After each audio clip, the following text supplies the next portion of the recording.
បាទសួស្តីបងប្អូនទាំងអស់គ្នាសម្រាប់ឡាន GAC នេះគឺផ្នែកខាងក្នុងឡានញាក់សាច់ញាក់សាច់បងប្អូនអូប៉ុនញាក់សាច់តម្រងសម្រាប់ផ្នែកខាងក្នុងកប់រីអញ្ចឹងចូលមកដល់ការងាររបស់យើងគឺឡានខ្មៅនេះគឺគាត់មកទទួលធ្វើសេវាកម្មបិទស្កុត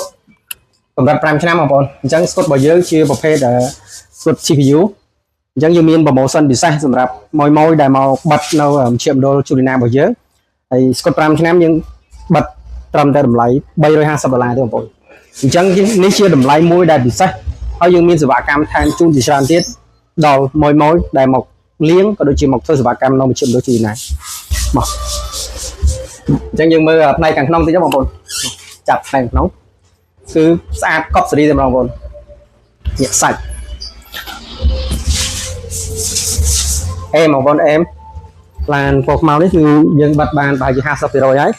អញ្ចឹងសម្រាប់ promotion មជ្ឈមណ្ឌលជួយណារបស់យើងគឺមានច្រើនមានជាកញ្ចប់សេវាកម្មថែទាំហើយនឹងការបិទស្កុតបិទ UV បងប្អូនអញ្ចឹងតម្លៃពិសេសមែនតើជាប្រភេទស្កុតថ្លាដើម្បីការពារ